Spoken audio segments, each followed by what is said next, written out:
When you're deeply focused on your work, you forget how it looks to others. Unless, like me, you're an agnostic Jew. What you're deeply focused on is Islam, and you've just finished writing a biography of Muhammad. And your audience might be just a little bit nervous. To the question of how come I decided to write about Muhammad, my immediate answer is, how not? We're talking about one of the most influential figures of all time, a man who radically changed his world and is still changing ours. So how can so many of us know so little about him? How come just the idea of writing about him seems to be fraught with tension?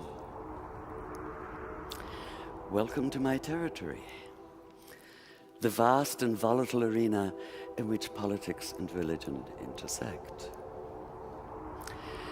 Consider the renewed atmosphere of distrust and bitterness this past summer, for instance, when a noxious little YouTube video caricaturing Muhammad sparked protests leading to dozens of deaths.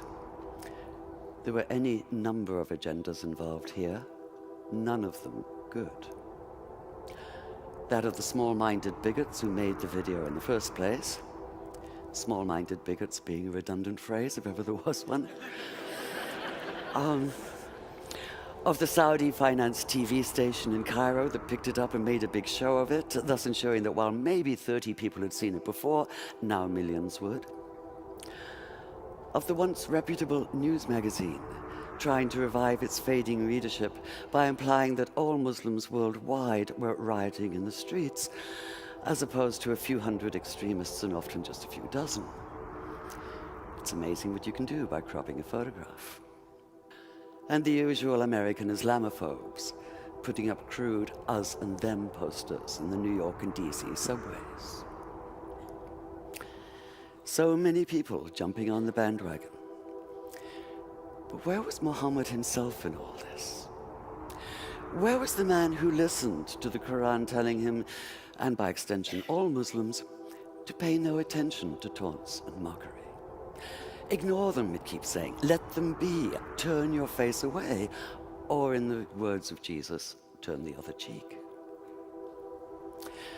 While Muhammad has certainly been distorted by his detractors, he sometimes seems to have been equally distorted by the loudest of his self-proclaimed defenders, which makes it all the more urgent that we know who he really was. Yet the millions, if not billions, of words that have been written about him often seem to obscure as much as they reveal. The more of them I plowed through, the more it felt as though he were being weighed down by the sheer accumulated mass of them.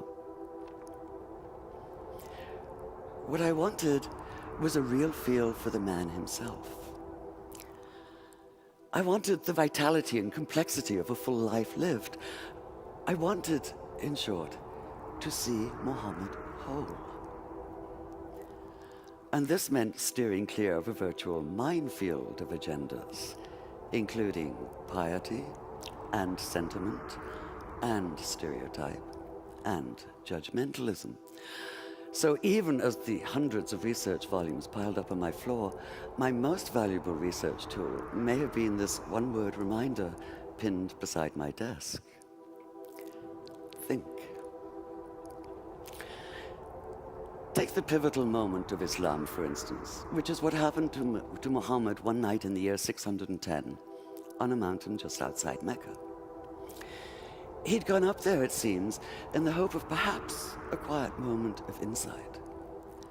The last thing he expected was the blinding weight of revelation.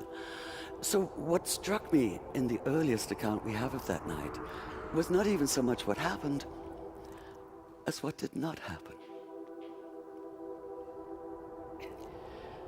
Muhammad did not come floating off the mountain as though walking on air.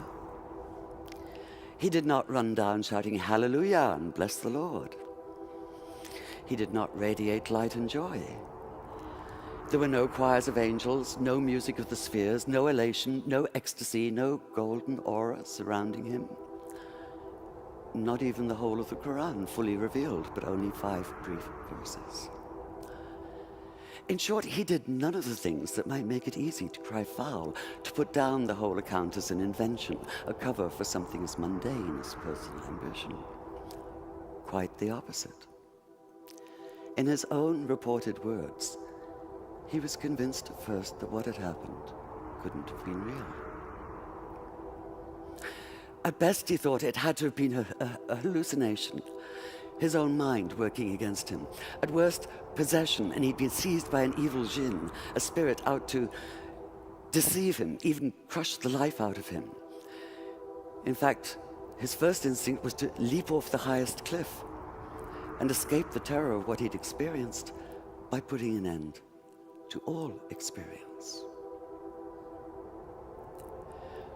Whether you believe the words he heard that night came from inside himself or from outside, it seems absolutely clear that Muhammad did experience them, and that he did so with a force that would transform his sense of himself and his world. So that initial panicked disorientation, that sundering of everything familiar, that feeling of being overwhelmed by a force larger than anything the mind can comprehend, strikes me as utterly real. It's the only response that makes sense. It's the only sane response, the only human one. And this is what allowed me to begin to see Muhammad not as a symbol, and not even as a subject, but as a man, a complex human being, and to follow the extraordinary arc of his life from neglected orphan to acclaimed leader, from marginalized outsider to the ultimate insider, from powerlessness to power. One thing I knew from the beginning, however: if I was to do justice to this remarkable story, if I was to bring it alive on the page, it had to be written in good faith. Now, I do realize there may be a certain irony in an agnostic standing here talking about good faith, but there's been so much bad faith in every sense of the term, and we have to get beyond it, all of us. Whether we're secular or religious, theist or atheist or anywhere in between, we are all impacted by the words and actions of extremists. What happens in one tiny corner of the world now reverberates globally. But whether we live in Tehran or in Tel Aviv, in New York or in New Delhi, we do have a choice. We can refuse. Refuse, that is, to allow ourselves to be led by anger and suspicion. Refuse to allow ourselves to be manipulated by extremists of all stripes. Refuse their narrow vision, their comic book distortions, their miserably small minds. We have to reclaim the narrative, the full narrative, beyond stereotypes, beyond snap judgments, beyond headscarves. Just as we need to see Muhammad whole, so we need to start seeing each other whole, in good faith. Thank you. Thank you.